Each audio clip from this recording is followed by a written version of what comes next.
ছোট্ট মেয়ে তুলি তার জানালার ধারে বসে চুপচাপ চাঁদের আলোয় খেলছিল। হঠাৎ তার চোখে পড়ল একটা চকচকে চকলেট বিছানার নিচে। তুলির কাছে এটা অদ্ভুত মনে হলো, কারণ সে তো সেখানে কিছু রাখেনি। সে চকলেটটা হাতে নিতেই চারপাশে ঘুরতে লাগল জকচকে রংধনুর আলো। আর তুলির চোখ বন্ধ হয়ে গেল। চোখ খুলে দেখে সে এসে পড়েছে এক জাদুময় জগতে, যার নাম চকলেটপুর।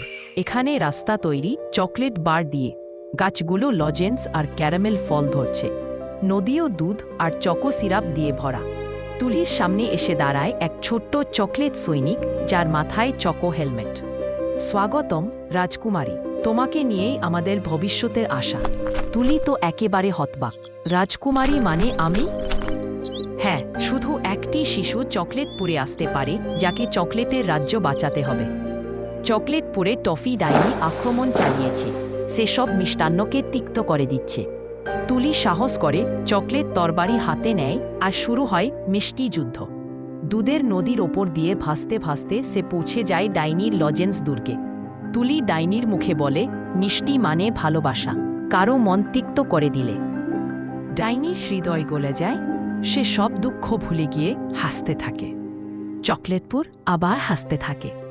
সবাই মিলে তুলিকে রাজকুমারী উপাধি দিয়ে আর একটি বিশাল চকলেট কেক কেটে উৎসব করে। তুলি চোখ বন্ধ করে কেক খেতে খেতে ঘুমিয়ে পড়ে।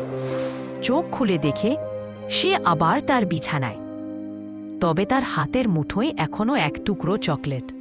কি সত্যিই ছিল আর কি স্বপ্ন, সেটা বোঝা গেল না। তো ছোট বন্ধুরা, এই গল্পটি তোমাদের কেমন লাগলো অবশ্যই জানাবে। আর হ্যাঁ, মেঘনা মেলা চ্যানেলটিকে সাবস্ক্রাইব করতে ভুলবে না। তো দেখা হচ্ছে পরের কোনো গল্প নিয়ে। সবাই ভালো থেকো এবং সুস্থ থেকো।